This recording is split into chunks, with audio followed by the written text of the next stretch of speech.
Hello, world. Welcome to Pardon the Politics podcast. This is season 2, episode 3. I'm your co-host, Jeezy, with my brother in politics and my partner in politics as well. Manny, what's good with you, my brother? Hey, this is it. Hey, this bro. is it. It is Inauguration Day here in the United States of America. It is, man. We have reached the completion of the Biden administration, and we are now embarking on what we have identified as the season premiere of FA. FO. So we want to say welcome to our listeners. Before we get started into our episode, welcome to the listeners that are tuning in. We're so thankful that you have decided to listen to us and join this ride with us. So as you know, as I said already, this is season 2, and I think season 2 is very fitting that we had started because we are jumping into a new administration. So new administration, new season, new content, and I got a feeling that we all should be buckling up for a ride. Hey, I'm ready with the jokes. I'm ready with the jokes. You have to laugh to keep from crying, bro. And there's just so much that could happen. Yeah. And that will likely not happen. Let's be honest of what these next 4 years are probably going to be. It's going to be you and I cracking a lot of jokes. But there's going to be a lot of things that we plan on happening that aren't going to happen. There are going to be things that we plan on happening that's going to actually happen. Yeah. But there's going to be so many twists and turns that we're going to see over this next 4 years that we didn't even know how it's going to play out. Man, it is going to be a very interesting 4 years. I think that we are in some very uncharted territory to a degree. So I look forward to the challenge of having to sift through all the things that will be coming at us, having to give the content that our listeners look for to be informative, but also to give you a little bit of a laugh as we try to figure out what in the world these next 4 seasons or 4 years of this administration will be. So I'm excited about it. I think regardless of the fact, like I told Manny, as I always say, no matter who is the president, the king still sits on the throne. Say it again for the deacons in the back. Look, our Lord and Savior Jesus Christ is still on the throne, brother. Still. So regardless of what will happen, we'll be just fine, trusting and believing. But at the end of the day, we here at the pod are going to do our best to give you the content that you so far have enjoyed, and we believe that the people deserve. So with that being said, we're getting into the start of the Trump administration. But before we even get into that, before we even try to even go into those details, I think that it's very fitting that we wrap up what we have just finished, and that is Biden's administration. And I know this past week we were given his farewell address. So the president delivered the farewell address to the nation on the 15th from the Oval Office, and in his speech, he reflected on his administration's achievements.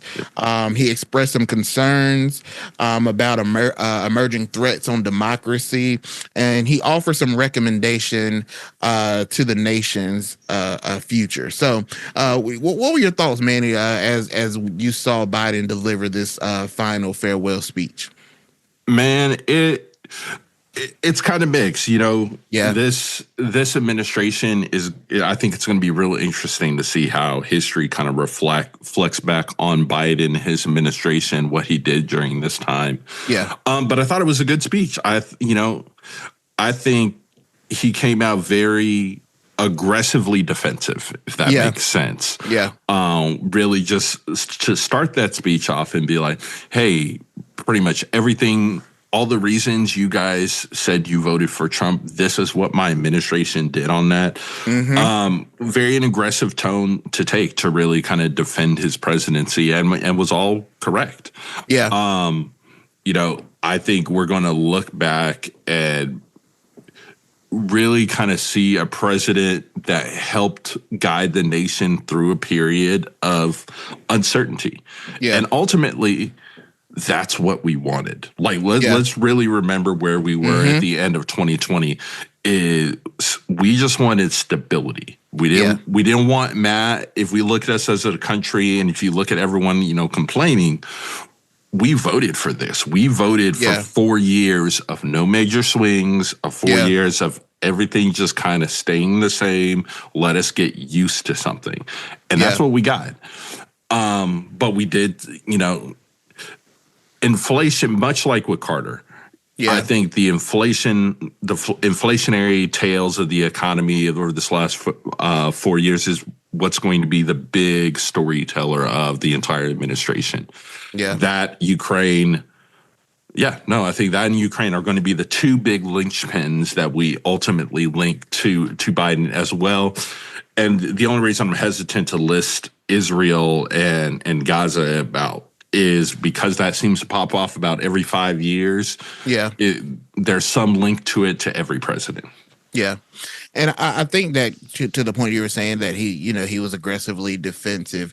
One of the comments that Biden had made was that, and you're saying virtually the exact same thing, is that he stated that it will take some time for history to truly understand the impact that his administration had. And I have to agree with that wholeheartedly, because I think, to your point, this is what we voted for. And I think we just needed someone to give us some stability in the mess that we were dealing with. I would not take away the leadership that Biden had during the pandemic. I think that was largely on him to be able to kind of get us to a position where we can get out of that. Though I will not take away to some of the achievements that Trump provided for that to help us on that road. I think that, some of the things he did as far as trying to get the economy to some stability was very key. He created nearly 17 million new jobs during his term, marking a significant economic recovery. What he did on healthcare. With coverage, I believe that he stated in his speech that more Americans have health care coverage at this time than ever before. He talked about infrastructure and technology, how he's modernized infrastructure and the resurgence of semiconductor manufacturing in the U.S. That was something that he was very big on putting out there to defend what they have been able to do, as well as some of their legislative things that we know that have been done around prescription drug prices and things of that nature. So I am very interested to see down the road how we view his administration and the impact, because he's going out, I believe, at his lowest approval rating. I think the Democratic Party as a whole are in the lowest approval rating they've had in, I believe, maybe 30 years. So it's some of that by being maybe misinformed on what they have been able to try to do, or because Biden gets a lot of heat for the things that have been able to be done, but will we look down the road and realize, okay, maybe we judge these things a little wrong at the time? And I think sometimes it's kind of you always say it again, man, hindsight is 2020. In the mess, you can look and say this ain't really the best, right. But then you get out of that situation, or you move further down the road, and then you look back and you're like, okay, that wasn't as bad as I thought it was. Well, and we see this happen legislatively all the time. One of the big things that I think about, specific North Carolina example, is several years ago when they were starting the $500 tuition at several schools. There was outcry and yelling from Western Carolina, Pembroke, Elizabeth City. I'm missing some schools here. Yeah. It'll come to me shortly. About, the ability of those schools to continue to thrive with the tuition costs being brought down. That's turned out not to be the case. To which the point other schools are trying to learn what they've learned from this whole exercise.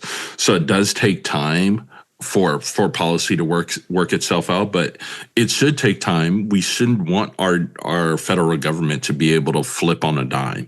It's too much moving around. It's too much instability, especially when you look at what has to be implemented at every single level for things to be done correctly. So we won't know the true impact of Biden for many years. And I have to think about, for Biden looking across all of this has been a wild 2 weeks for him. I have to think that, seeing Jimmy Carter die and then all the talks about his legacy have to be triggering within his head. Oh God, what is my legacy? How will people remember me? How am I going to go out as a president? What is my transition from being a public servant to now being a private citizen? What is that transition going to look like for me? Manny, that is an awesome point that I did not think about, because I believe he did he do the eulogy at he Carter's? did the eulogy. So I can only imagine, as we've always stated, Biden's old, and he's, as I've always said, he's closer to the exit than he is the entrance. And having to mentally process these things, seeing basically, everything coming to an end politically.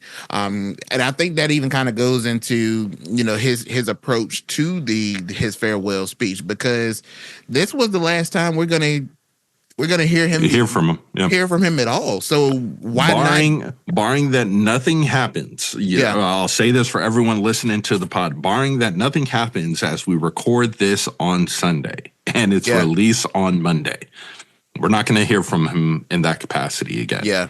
So I think that the tone that he took was, this is the last time that I will be able to speak to the American people of what my goal was, what I was trying to accomplish, that I had the American people's best interest at heart, and we were able to do some really great things. And I know that you may not feel it.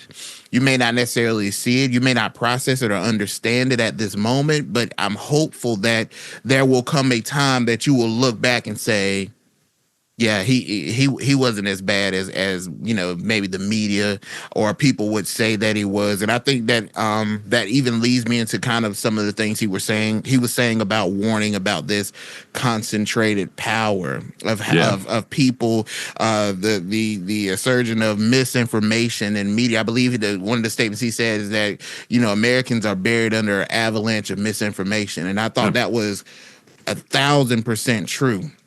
Because, you remember how we said, like, hey, we struggle with people because of access of information. It was not an access of information problem. It was not access information in any type of type that was the problem here. It's one of those things, man, the spread of misinformation, and even he addressed the decline of fact checking, which we've seen, and we talked in previous episodes, where that's now starting to phase out. And, community notes are here. Bro, this is, but he highlighted how this is a threat to democracy, and he's right. He's 100% right. And even down to the integrity with AI and tech industrial complexes, and then he even brought up the emergence of the oligarchies, right? We've talked and we've joked about it with Vice President Musk now being moved up to President Musk, and I've seen online, man, where people are starting to kind of get a little testy. I think he's pissed off the MAGA people not too long ago, and then I think people have talked about how he's got his hands in influencing some stuff in Europe, and like. It's dangerous, man. It's there was a do we still call it a tweet on X? Whatever. I don't know what doing things an X. An X. He made a comment on his social media platform. We'll say that, where he was like, "Yeah, we're not." He talked about going after the mayors of cities, and somebody pointed out, Elon Musk, a private citizen, vowed using the force of government to go after elected officials. I'm like, this is a problem. Everyone's like, this is a problem. A huge problem. I think we're getting ready to learn a whole lot about the strength and power of this country. Yes, sir. I agree with you wholeheartedly, because the way that it feels, and sometimes the way things feel aren't necessarily what they are, but the way that it feels, this is a serious threat that I feel isn't taken as serious as it should. And not to get on my soapbox for a minute, but I'm gonna get on my soapbox for a minute. Yeah, do your thing, bro. Elon, why? Why? Like you said that before. Like, my dude, you won capitalism. You reach the top. You are the top player at capitalism, correct? Why? Like, what is your motive? If you need help just figuring out what you can do with your spare time, boy, let me tell you, the boys here at the pod, we can help you out. Matter of fact, you can help me with the things that I would like to accomplish, and they in turn can be our goals together. Right. Help us, help you, help us. You ain't got to worry about going into other government. Elon, I don't get list it, man. of activities we can do. It's gonna be great. Hit us up at the pod. You know, great fees. Like, it's gonna be great. It's gonna be great. Believe me, I know all about this. It's gonna be huge. It's gonna be huge. Believe me. Bro, I don't get it. The only thing I can think of for Elon, and I know a lot of times he tries to put it out there where it's like he's like the Bruce Wayne of freedom of speech. Like he's this Batman role where he's gonna make sure that it's protected at all costs. If he has to spill his own blood to make sure that it happens, he will. And it's like, I don't think that's it. I think that's what you're saying to make people believe you, but there's something else it is. I don't know whether it's power, ego, or what, but I definitely don't think you're doing it for the right reason. That's for sure.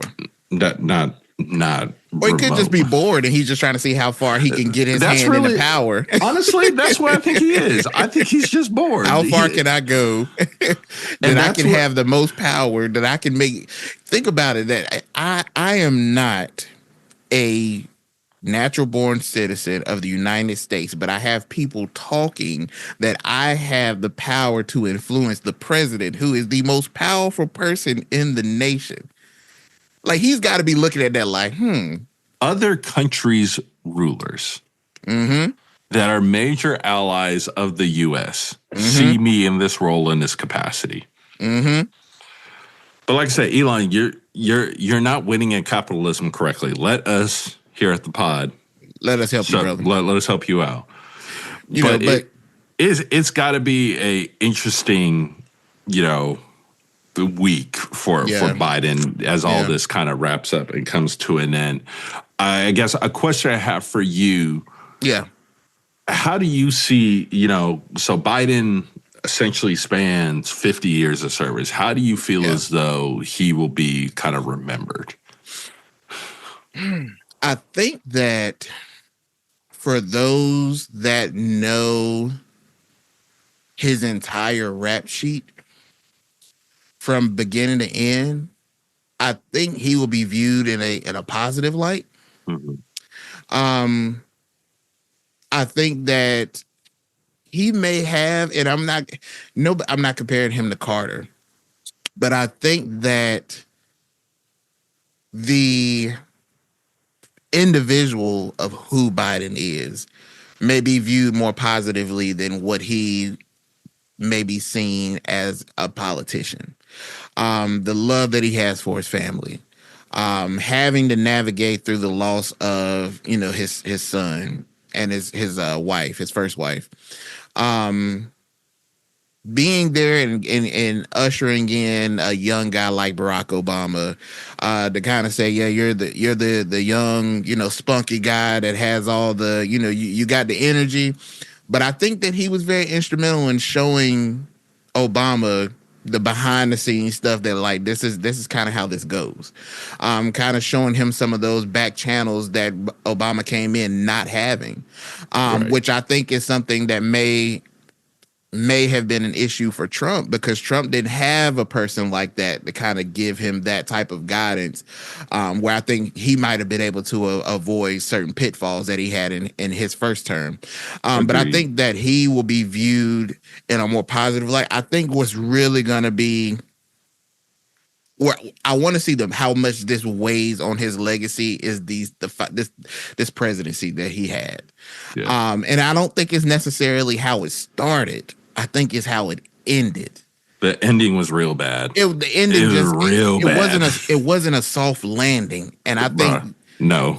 and I think that's the part that I'm gonna be like, how will ultimately I think in a positive light, if you go over the totality of what he has done from beginning to end, I think that he will fare in a positive light.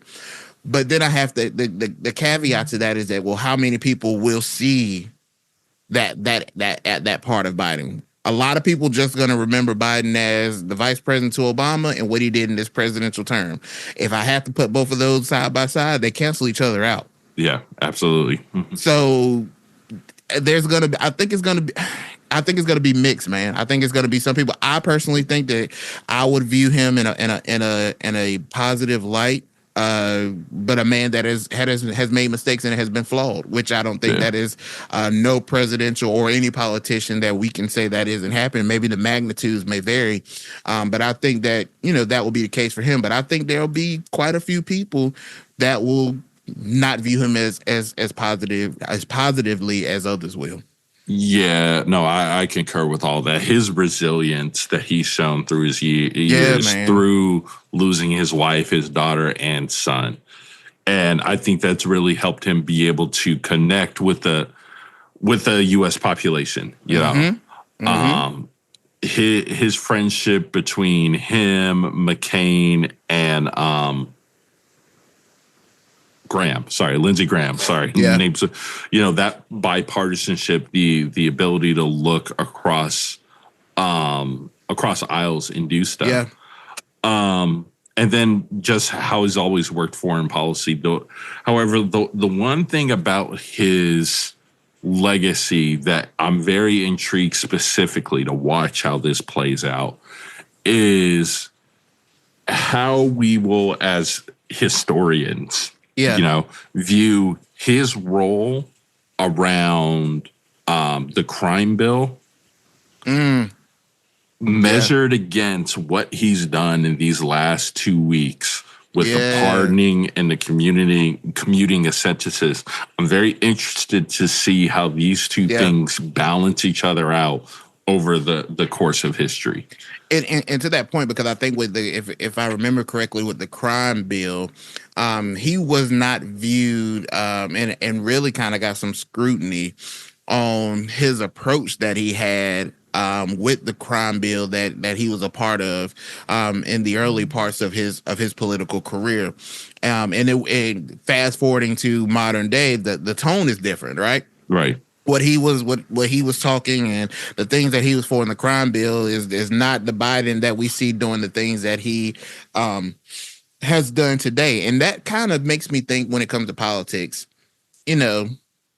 people often get held to the fire for their views, their approach, their stance on certain issues. But do we give politicians a fair chance to have a change of heart? No, absolutely not. Not in 2024. Because I look at this and I'm looking at the things that Biden has done with these commuting and these pardons.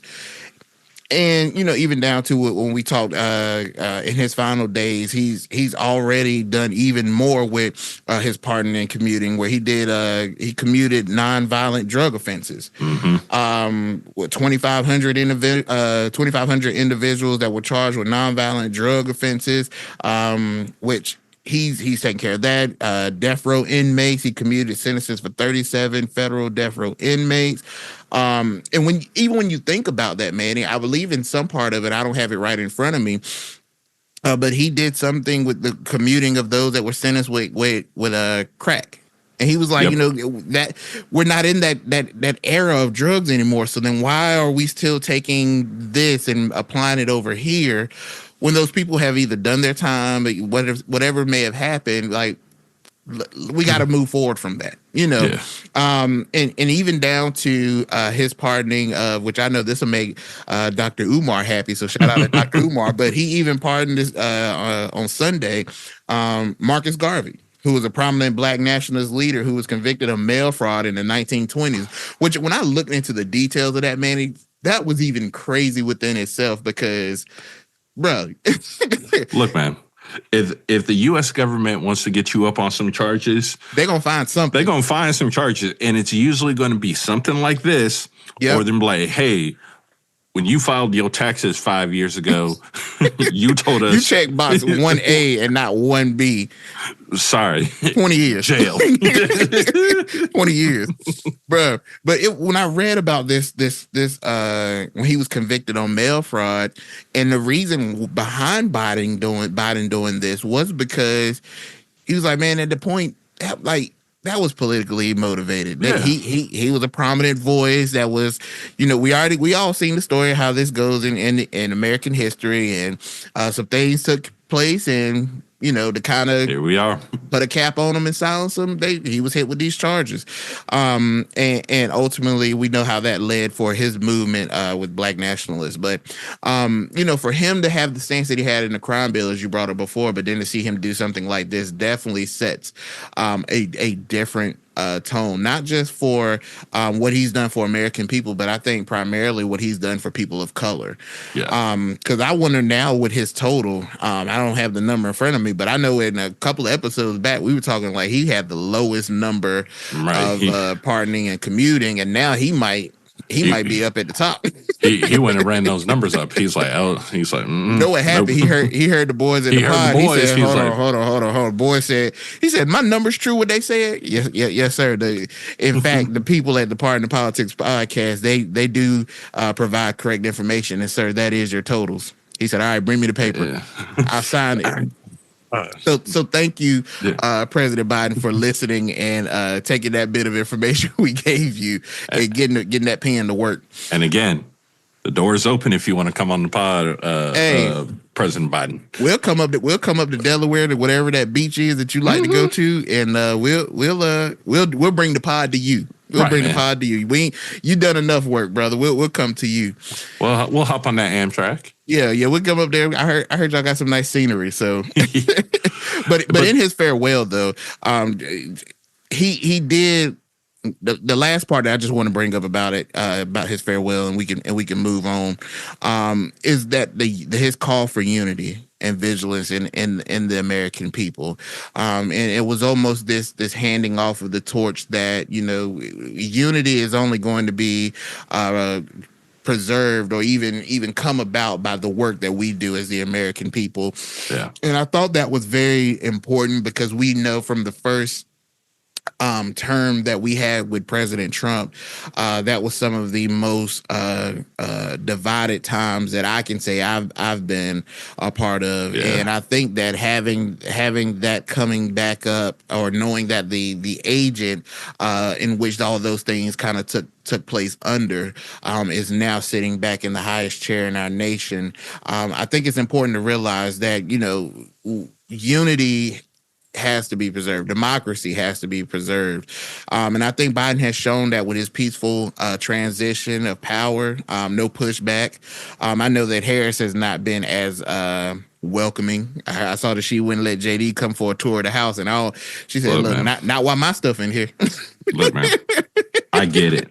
I get it. Like, look, man, they're like, whatever, it's over, man. Nah, man, like, I still ain't cool with Gail Adcock. Now, did she do anything personally to me? Yeah. Nah, I just hate losing, and she beat me. Now I've not seen her husband since that last day of early voting at Apex Community Center. So if he's listening, or any of Gail's friends are listening, I still remember. I still remember. The North remembers. Bro. And when I strike back, never mind. Let me pause on it. Vengeance will be mine, said the Lord. Yeah. So, but before we, get off the Biden thing, I think there's one other piece of his legacy that I think will also be remembered, and there's that we alluded to it earlier. But man, he finally got it done. Yeah. He and Trump, or Trump, depending on what news angle you like to go from, a deal with Israel got done under his administration finally.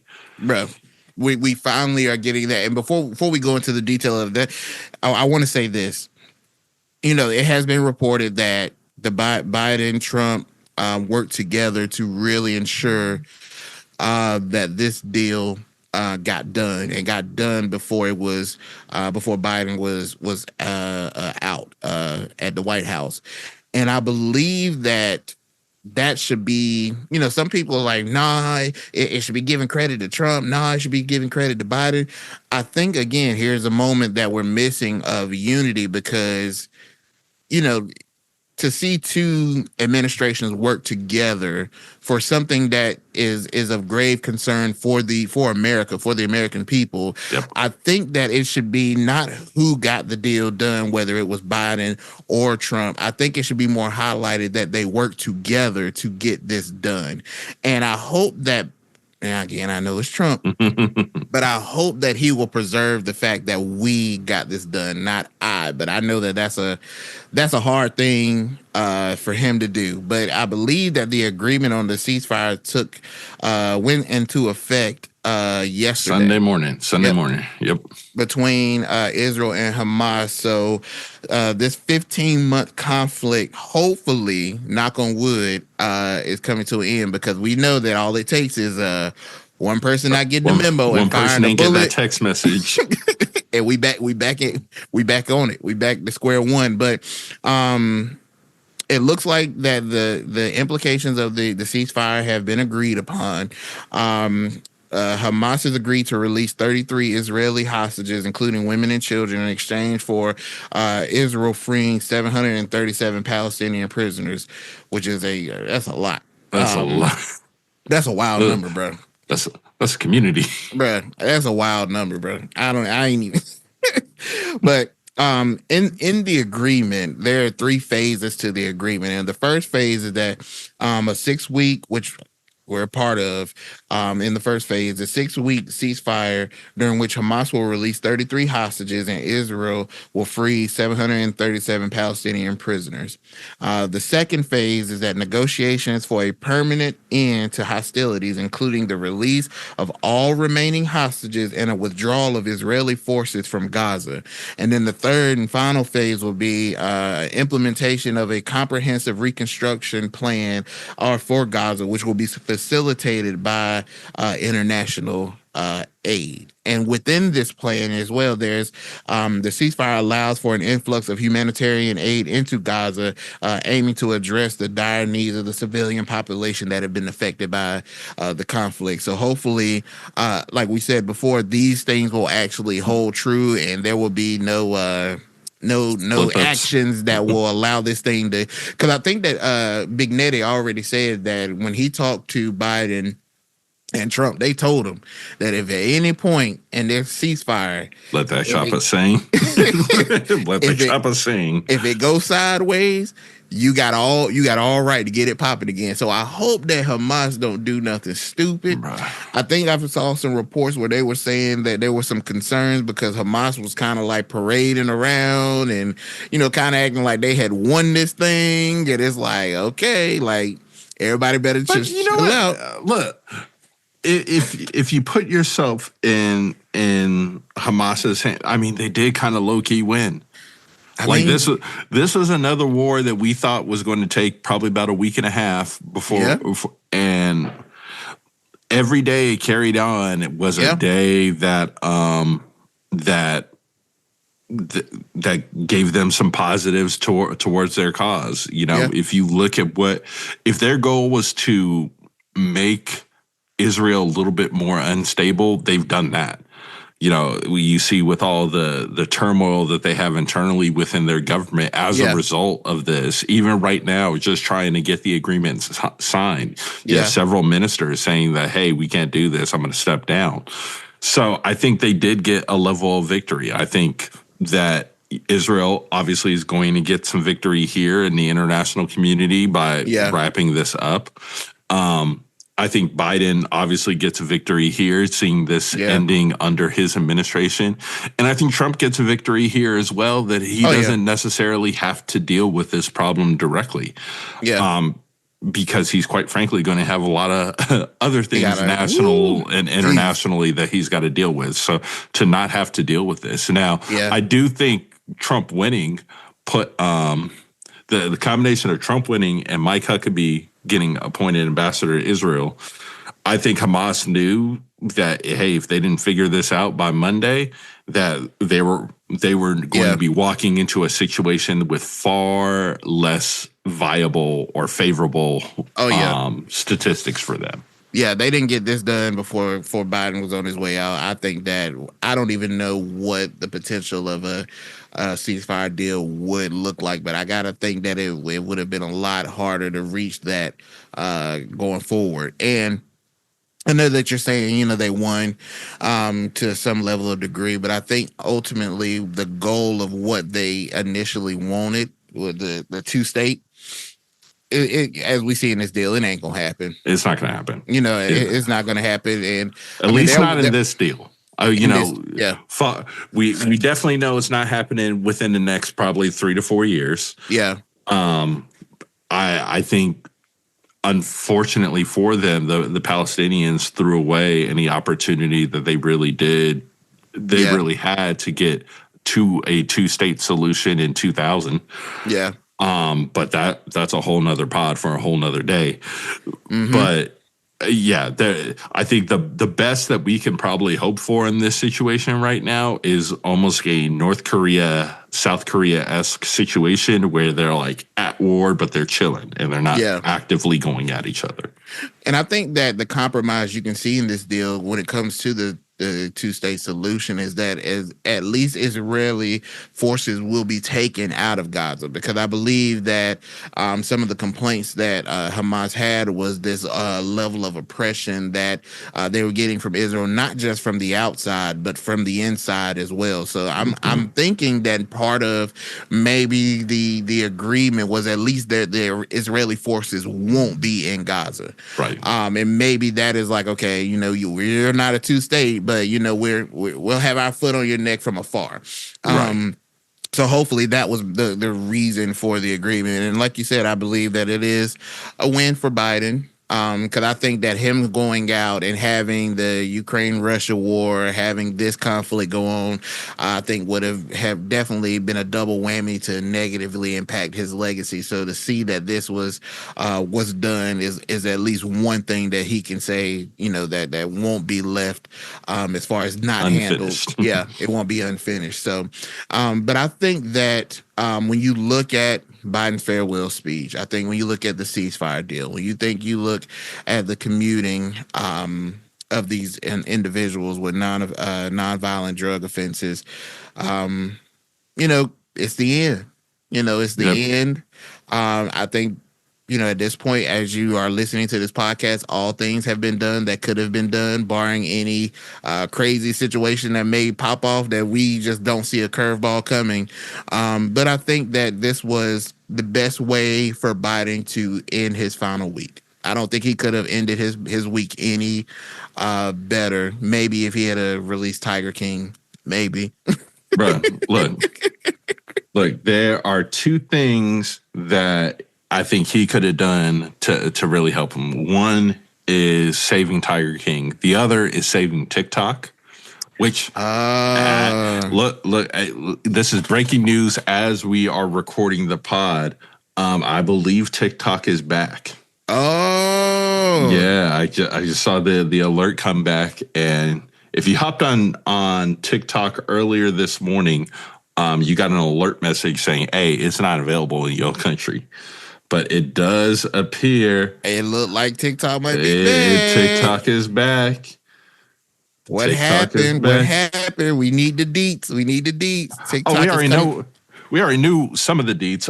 Trump has come out and said he's like, hey, we're going to extend it 90 days. We're going to figure this out. Yep, it looks like it's being reported after 12 hours after first shutting down itself down. The U.S. users begin to have access now to it after Trump has pledged to restore it. So all right, we back on and popping TikTok. We here. Well, Biden, you didn't get to handle that, but it looks like President Trump has. So thank you, President Trump. I can keep rolling with my comedy. Look, and we say this all the time, but before TikTok, I did not realize that there were this many funny people in the world. Man, let me tell you, there are some pure, outright comedians, and I mean people that should be making millions. That they are so hilarious, and I sit here and think like, these are just regular, everyday people. Like, I don't have to look at Mike Epps, Cat Williams, Kevin Hart, Dave Chappelle. I can just go on TikTok and I can watch free comedy for as long as my fingers will allow me to scroll. As long. But I'm glad to hear that deal is done. Now we'll see if he holds true, because now the 21st could get in the next day and he said, hey, you know what? Trump right now is shaping up for a very aggressive first day in office. I think I'm hearing reports that, there's always this stack of executive orders the president has to sign after taking the oath. And just a fun fact for our users, the oath means nothing. Sorry, not the oath doesn't mean anything. In terms of responsibility, the oath means nothing. At 12 o'clock noon, it is President Trump's show, whether he's taken the oath at that time or not. So, but right now it's slated that he's got like 100 executive actions he's going to be signing right after this. I'm like, my dude. First off, Donnie, you're old, so I'm concerned about your wrist. Man, that carpal tunnel about to lock that wrist up. Tear that wrist all the way up, man. Well, I know one thing that he may have to worry about outside of those 100 executive orders, which is my segue to our next topic. He might need to worry about these confirmation hearings. That he might have to put somebody else up. Man, somebody don't get passed, because some of these people might not make it. But as you guys are aware, we talked about it in our previous episode. There were confirmation hearings started this past week, and I'm disappointed that they gave the list out so late, because I wasn't able to have the free time that I wanted to really sit back and enjoy the hearings. But we do have some details on just a couple of them. The first one we want to talk about is our good old buddy Pete Hegseth. So on the 14th. Pete, Texas Pete. He's the nominee for the Secretary of Defense. He appeared before the Senate Armed Services Committee for his confirmation hearing. And as you can probably already imagine, it was going to be a bumpy ride. It was going to be a bumpy ride. They challenged him from everything from policy positions to controversial past statements to allegations of misconduct, his experience and qualifications, even down to his support and opposition of certain military takes that he had given. And his was not well at all. I will say that I've noticed that on a lot of the nominations in these confirmation hearings, that they are very, they almost have a script where when they get to deflecting, they all deflect the same. Backhand. I'm not getting into hypotheticals. But yeah, he was the first one that I saw that there was some grilling. I don't recall if I saw any pushback from any Republicans that were on the committee. They seemed to all kind of, I'm going to say, fall in line. I know that they talked about a lot of his background in certain organizations where his mismanagement of the organization, they lost money in certain areas. So they're like, okay, with this big extensive budget that you're going to have running the military, if you can't manage I'm gonna say $100 million, how in the world can you do the nation's military? Which is a good question. The one of the largest budgets in the world that has a history of poor management. How do we think that you're going to come in and manage it? And that was, as I was watching it, that was the question. I forget the Democratic senator who asked, he's like, absent of all your stances on all this, you've not run an organization this big. Yep.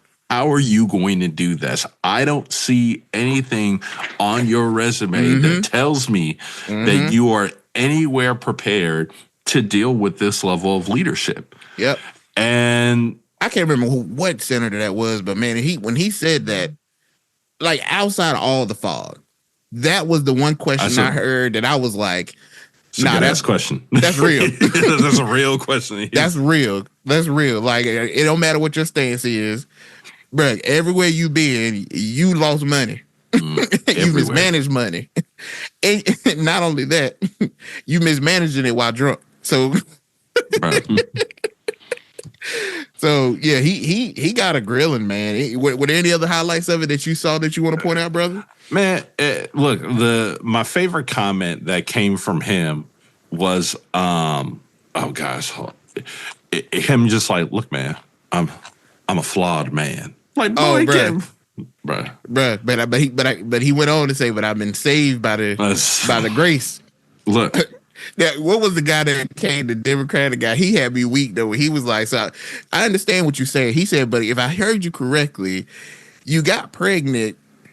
You got your third wife pregnant while you still was married with your second wife. And you think I'm supposed to believe that you make good moral decisions? I was like, yo, you ain't got to rate the man's personal life like this. I found it. I'm not a perfect person, but redemption is real. Yeah, and you know what? It is. 10,000%. It is 10,000%. I ain't gonna hold you. And look, but that redemption shouldn't lead you to be happy to be in charge of the of the nation's military. Well, I mean, what has also the good book said? Don't put the Lord your God to the test. Yep. So look, Pete is. If you look at the remaining cabinet, people that have their names in there, between Pete and RFK, we're going to have the hardest hills to climb for confirmation. And I think Pete's going to skate through. Man, you know what? I got to agree with you, man. I didn't fit when I left that hearing. Well, I say it like I was actually there. Well, we were in the room when I left that hearing. After watching the hearing, I said the same thing. I believe we both talked about it in the group chat. I'm like, yeah, he gonna get through. And I think for me, I was, and I don't know, I guess maybe I'm just naive, but I thought that I would see at least one Republican ask a tough question, ask something that was like, okay, I'm not doing this because Trump told me to, or because you're a part of my party. Like this, I take this job serious. That's just like if I'm conducting an interview at my job and my homeboy applied and I got an interview, I'm not gonna give him a softball question or let him skate. Because I take my job serious, so I'm gonna legit ask. So I might have to deal with this problem. Bingo, and I'm gonna have to deal with it. So it's like I thought that I would see more Republicans take it more serious than what they did, but I mean, I could be maybe just being naive in this political world, because you can even tell that when certain Democrats would say something, the next Republican would be able to. It was basically like alley-oop to kind of counter what the other one said, and then I want to submit this in the record that this, and it all just kind of was like, oh, well, you question him on his misconduct with women. Oh, well, I want to enter this into the records of this letter that came from this woman and this woman and this woman and this woman. They're all military background, and they spoke about how he is highly capable of doing the job. And I'm like, okay. Yeah, he gonna get through. Yeah, he gonna get through. Look, because now RFK, I can't wait for his. But now that Mike Pence came out this past week and was like, "Do not vote that man in, bro. Please." Bro, y'all didn't listen to me with Trump. Pence fed up, man. Pence is fed up. Like, but, I think he's got a. It's still not done, but ultimately, all these confirmations are 51. You need 51 votes. Yeah. And right now, Republicans have 53 members. So you need 4 Republicans to say no. And I just don't. I don't see it. I don't see where they get 4. Nah. Because they had to overcome Vance also being president. I just don't see the 4. Yeah. Yeah, I don't either. We did that entire episode. That episode where we talked about the 10. I broke down the list of the 10 senators who could stop some of these. Now, when Joni Ernst came out and said, "Nah, I'm going to vote for him," I was like, "Well, yep, here we go. Hang it up. Here we go." Yep. So I thought his would be a little. He got some tough questions from obviously the other side of the aisle, but for the Republicans, it seemed to be a ushering in of sorts. But also the Dems did not look prepared to play. No, they didn't. Me and Jays were talking about it before. I call the Dems right now the Mighty Ducks from D2 when they played Iceland and they got bodied. And what needs to happen is exactly what Coach Bombay did after that game. Yep. Kept in the gear. And the Dems need to go and have a come to Jesus meeting because they've lost their bite. They've lost their direction. Yep. Everyone's looking for this superstar status. And at the end of the day, this is all one person's fault. This is Barack Obama's fault. Now, we've said it before on the pod. This is Barack Obama's fault. Yep. This man for 10 years made politics look so easy that they were just going to skate through. Yep. Nope. And everybody think that Obama is a manuscript when really he's a unicorn. Yep. And I think also they were expecting Republicans to stay the same and not evolve. And they've not just evolved. They've not evolved with it. Yeah. And we're seeing it. So either get with it or you get lost. But you said it before. Republicans are going to be in the same boat in 2028. Oh yeah. Because if they also don't view Trump as a unicorn, much like Obama, then it's going to be the same situation. Same thing. And I think that you can kind of see that already transpiring a little bit in the Republican Party because they have built this whole MAGA coalition, and once the MAGA king is gone, MAGA's going with it. And if you ain't got nothing to replace it, you're gonna be right back, and you're gonna be right in the seat that the Democrats are currently in, and the Democrats will be looking back at you saying, whammy. Well, and it's like somebody said, I think it was Jake Tapper who came out and said, he's like, yeah, J.D. Vance stands in line to inherit the MAGA kingdom. And I'm just like, no, he's not. No, he ain't. No, he ain't. He is not. MAGA belongs to the Trump family. And the Trump family only. And maybe not everybody in the Trump family. Oh, bingo. That's big facts. This might belong to Ivanka and Ivanka solely. Bro, and maybe Don. Maybe. But this MAGA movement is not fair. It's not going to be. It will not go forward without Trump. No, so absolutely not. If that's the card that they're going to want to play, and you see it like we've seen it how it's played out, in that everybody got to get that MAGA endorsement and stuff. Okay, go kiss the ring. Yeah, it's all good when the hand is there to feed you, but when the hand goes away, what do you do then? Starve? We shall see. Well, hopefully they've been storing up nuts for winter. Hey, you better. Because it's going to be a winter is coming. But yeah, we'll see what happened with Pete, but I think Pete's pushed through. But I will say on a brighter note, we did get to see Senator Marco Rubio, who is nominated to be the Secretary of State. He appeared before the Senate Foreign Relations Committee for his confirmation hearing, and they talked to him on a number of things, from China relations to the Russia-Ukraine conflict to NATO and the European allies, and really, out of all the ones that I was able to see, he had the most bipartisan reception out of anybody that I saw.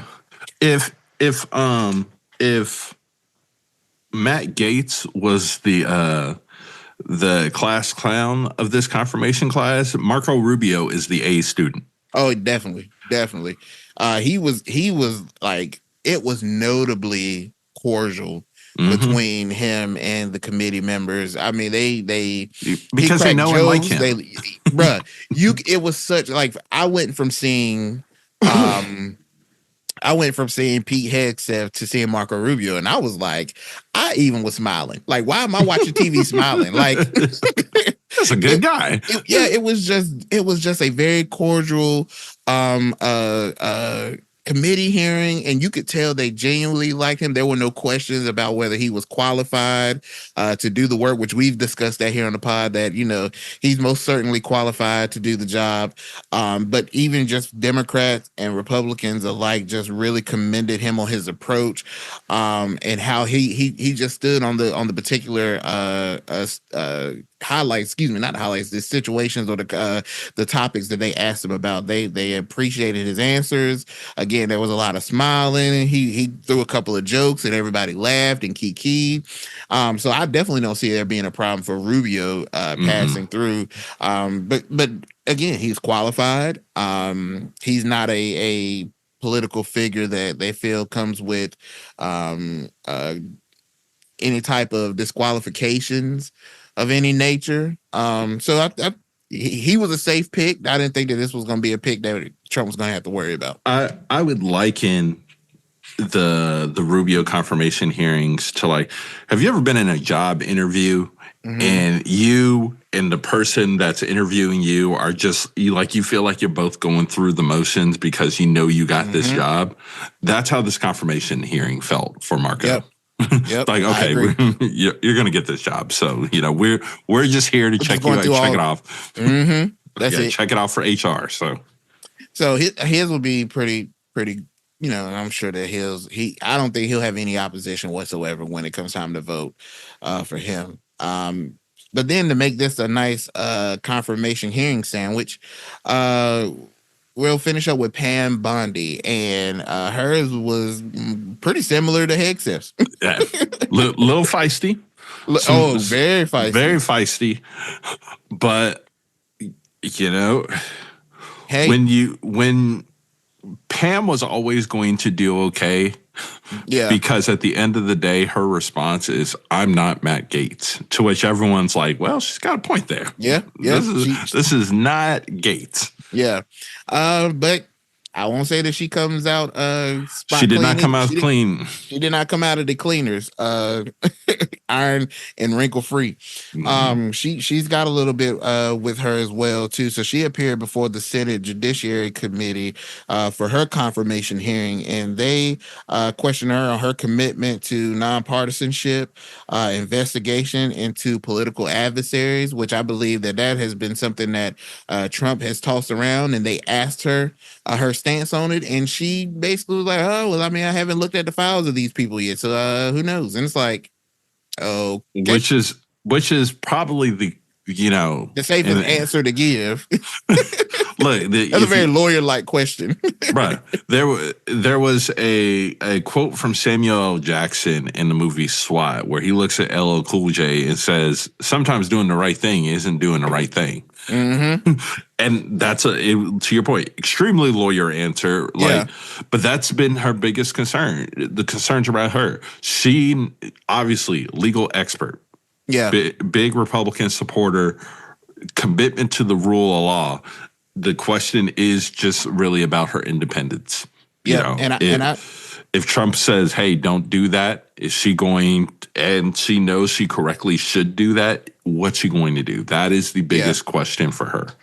And I agree, and that's kind of my stance with her, and just the role in general. will you do the right thing in light of being asked to do something is wrong? She was questioned about her association with Cash Patel. We know that he has been he hasn't been received very well as far as some of the comments that he's made, and they scrutinized her on her association with him, and some of the controversial statements. And she, though she acknowledged her support of Patel, she did try to distance herself a little bit within in the hearing as far as his remarks, emphasizing. I think she even said at one point, like, if she's confirmed and he's confirmed, like, I'm superior to him, like my role is above him, so that's my stance. I do my job above him and what I'm supposed to do. But one thing they did grill her on, and one thing that's just crazy to me that we still have this happening, is they questioned her on her stance on the 2020 election. They asked her, did Mike Pence do the right thing? Of course, we already have been through this before. She couldn't say. They asked her if Joe Biden won, which of course, like most of them that do this, they just say that he's the president of the United States, and they're like, yeah, but did he win? And they never can answer that. So they use that to kind of question her independence. And then I remember there was one exchange where, and this was kind of alarming to me, she kind of went into like a rant almost, talking about like, oh, have you seen the stuff that I've seen in Pennsylvania and all this stuff? Like, there was evidence of what happened in 2020. So I was like, ooh, she might should have held her tongue on that one. Because I think one of the committee members were like, well, then why wasn't it brought forth? And she tried to defend that. And for somebody being the attorney general, I thought maybe emotionally she got a little bit beside herself in the moment. Had a little too much dip on the chip. So that kind of was alarming to me. But I don't. Do you think she'll pass? Yeah, I think so too, man. Yeah, like at this point, the only two people that I think don't pass, that have a chance of not passing, is Pete Hegseth, and I still think he gets through, and RFK. Okay, because I was gonna ask you who are your potential no-goes, and I kind of feel the same way too, man. I don't like old girl. And we can throw an asterisk on Tulsi, because I think she's she's got a hill to climb as well. So you think homegirl for Homeland Security gonna pass? Yep. She was on my potential no-goes, but I gotta ask you about it. I didn't like her confirmation hearing at all. It's too many. At the heart of it, it's a numbers game. If they only needed like one or two people to be able to stop it, you need four people. Yeah. And that's a hill. That's a hill right now. Yeah. Man, it's just crazy to me to watch these because obviously now I'm watching them with us having a political podcast. I have to be more in tune with the confirmation hearings than I would before. And it's crazy just to see it, kind of like I was saying before, how the severity of the job is not necessarily taken versus the allegiance to a party. Yep. It's my party's nomination, and so it's almost like I have a duty to accept it, whether I know it's right or wrong. And I'm just like, that's just crazy to me. But I guess that's the game of politics, right? at least right now it is. Yeah. So yeah. Well, that is our. Well, just one last note to wrap these up. So next steps in most of these is they have to vote on them in committee. Oh yeah. Then eventually get them to the full House floor. GOP is looking to do that as early as you guys listening to this. So you guys could be listening to this, and they've already approved people, but they do need Democrats to sign off to expedite some of the stuff through. But yeah, they're hoping to approve Marco as soon as Inauguration Day. Okay, got you.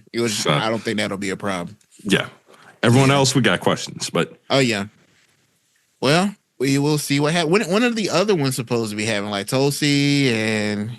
They're all spread out. I haven't seen any updated schedules as of yet, just because with all the new changes heading for the inauguration, going from outside to being inside, and all those changes. But I'm guessing we will see something here shortly. Got you. All right. Well, once those drop, we'll definitely provide any content we see is worthy for the pod. So, with that being said, we are at our favorite segment of the episode, and if you know and you've been listening, then I'm sure you can guess it is our pickle of the week. We've got your pickle. We've got your pickle. We've got your pickle.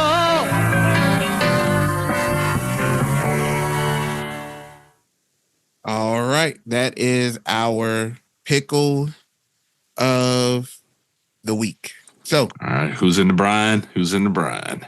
Man, I got a different situation this week, man. Uh-oh. My first pickle of the week is not necessarily a person or people. It's a company. It's an entity. This week I have Capital One.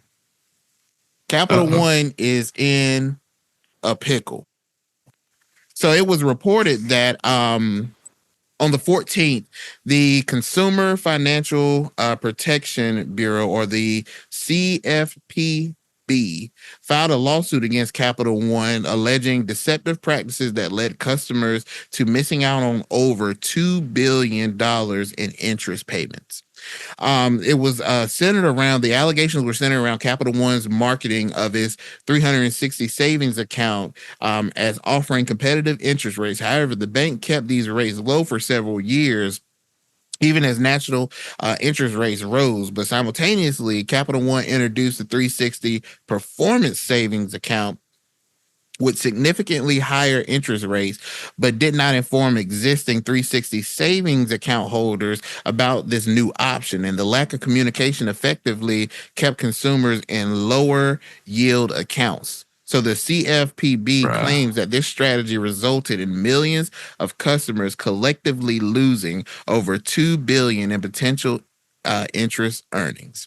So now Capital One came out and responded to this, saying that they deny these allegations and they plan to defend themselves in court quite naturally. And they are assuring that its products offer competitive rates and were accessible to all customers without any restrictions. Which I feel like that might be a little of a fancy legal way of saying, well, you could have just looked and you would have saw it. I mean, we ain't hide it from you. It was on the website. If you didn't go look, that ain't our fault. But it's not our fault you didn't know to go to this link, then scroll to the bottom of the page, click that link, and then go 2 more clicks away, fill out this form, and then you see the rates. That's not our fault you didn't see that.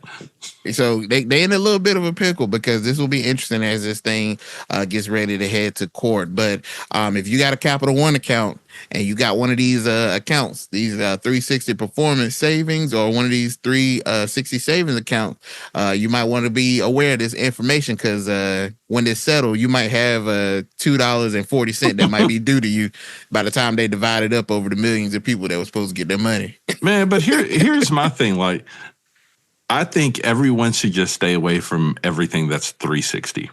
Bruh, thank you, man. We've already heard in music that if you sign to a 360 deal, that you basically you cooked. You basically signing your life away. Like, so why in the world would you sign anything that say 360? Like, it's a revolving door, and it just comes from being in front of your face to coming around and kicking you in the butt. Like, just stay away from 360 deals.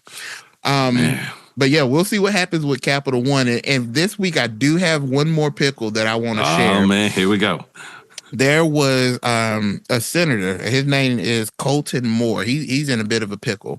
Now, it was reported, and you may have seen it on social media, that Colton Moore was arrested on the 16th after attempting to enter the State House chamber in defiance of a ban that was opposed by the House Speaker, John Burns. Apparently, there was a memorial service back in 2020, I want to say it was 2024, that he made some comments about a late speaker or something, and they thought that his comments were very distasteful and vile, so they basically banned him from the chambers.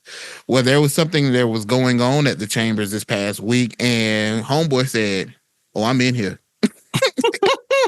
I'm here. I'm outside the club. Let me in. And of course, the guard did not let him in. So, which prompted him to there being a physical altercation where he was tackled to the ground, and then he ended up being arrested. He was arrested and put in jail. Now, the ban that was put on him for the comments has been lifted, so he can now come back to the chambers. But he's a Republican, by the way, and the ban came from the Republican caucus. So, like, his own people. It'd be your own people, man. So they have lifted the ban, but they were like, he still really ain't welcome until he offers an official apology. But with him coming back in, him getting arrested for this, 'cause I believe it was like obstruction that he got arrested for. He ain't gonna get much done in the party, so he might be in a pickle trying to stay with the Republican Party. Now, I believe that he said tried to remove himself, so I don't know what he classifies as now. I believe his last classification in 2023 was an independent Republican. So I don't know what he is now, but he might want to try to look at reclassifying himself because he clearly is not welcome in the Republican Party in Georgia. So I think he should come out there and say, I would like to apologize that y'all did whatever y'all did that made me do what I had to do. I'm sorry. Yep. You gotta pad that. You gotta pad that apology or make it seem like they were the ones that were wrong, not me. I'm sorry. Your feelings are hurt. Yep. But I said what I said. I'm sorry for the tone in which I said that. I used that earlier this weekend. Yelled at my daughter, and she came over and apologized. And I'm like, you know what? I apologize for how I said what I said. I could have done that without yelling. I didn't apologize for yelling. Mm-hmm. But you know what? Maybe I could have said it a little bit differently. Yeah. Maybe not as loud. Can I? Will I? That's up for you to decide. That's up for you to decide. But I said what I said. So he may be in a pickle now that they've just because they have lifted the ban. He still might be in a pickle because I would assume that he got a court case. And I don't know how effective he's going to be within the party, being that basically they can't stand my man. So we'll see if any more come of it. Will they try to do to try to get my man up out of there, or what kind of chaos will continue now that he is back in the chamber? Will there be some more physical altercations that may take place? We shall see. But those are my two pickles of the week. Man. So, with that being said, we are at the end of our episode, and as always, at the end of the episode, we like to leave you with a spotlight or spotlights of the coming week of things that you might want to keep your eye out on that may turn out to be more interesting than what they appear at the moment. So, what do you got, Manny? Man, well, obviously, kicking off season 2 of episode of Trump in the office. Yep. So, all right. Obviously, we had the inauguration on the 20th. Mm-hmm. That was supposed to be outside, but because it was too cold, that's right, because it is 1 degree colder than it would have been than it was for Obama's first inauguration. Mm-hmm. Again, 1 degree colder. They are moving the inauguration inside. Last time it was inside was for Reagan, and for Reagan inauguration day, it was 9 degrees outside, which is about 20 degrees colder than it was for Obama's. So the inauguration will be inside. We got emails for people who had tickets saying, hey, it's inside now. So it sounds like they are going to do a rally later on today. Today being Sunday, so the day before the inauguration at Capital One Arena. There's going to be a big rally, and then inauguration day, obviously, on Monday. Second spotlight, Trump has a list of 100 different executive orders that he plans to sign as soon as he's sworn in. So get ready. And kicking off FAFO Season 2. Some of you all might have forgotten about this. Both Jeezy and I did until we were prepping for the site, prepping for the show today. But Jeezy, were you aware that we hit our debt limit on Inauguration Day? Brother, So the debt ceiling, y'all, it is back. So Congress will have until March 14th to figure out this debt ceiling. So starting tomorrow, the U.S. is going to have to start taking extreme measures to be able to pay its bills. But if they do not have an agreement by March 14th, then the U.S. will default on its debt for the first time in history. And boy, that was going to trigger markets to go crazy, insane. Now, do you think, I don't have much knowledge in this area, is there any way that there could be, out of the 100 executive orders that Trump has, could one of them be pertaining to this? Probably not. Doubtful. Okay, so this is nothing that he can influence other than asking Congress to do something about it. Yep. Now, what I do think will happen, that if they don't have anything around like March 12th, they'll go ahead and say, "Hey, yeah, we're gonna kick it out another month and a half. They're gonna kick the can. Hey, we're gonna do this for another month. Hey, we're gonna do this for another month." I think that's what we'll end up seeing. Got you. Okay. So those are a series of spotlights, and two other things I want to hit. Bulgaria has formed a new government. So after years of political instability, Bulgaria has a new coalition government led by Prime Minister Rosen Zahelkov from the center-right GERB party. Basically, this coalition brings together a pro-Russian Bulgarian Socialist Party, the populist There Is a Such People Party, and the ethnic Turkish to run that country. Their hopes are still with this, having this pro-Russian group to still lean towards the West. So this will be a real interesting to watch for the people of Bulgaria and the challenges that they'll have with the EU and NATO. So those are my three spotlights. Shout out to Bulgaria, man. Yeah, shout out to Bulgaria. Figuring your stuff out. Yeah, man. All right. Well, those are our spotlights of the week. So that is the end of season 2, episode 3 here at Pardon the Politics. We thank you for tuning in. Again, as always, if there are any comments that you'd like to leave us, any topics you would like for us to cover or give you our thoughts on, hit us up on our socials and let us know, and we'll be glad to do so. We love any interaction that we can have with our podcast community. So with that being said, Manny, you good? All hearts and minds clear, brother?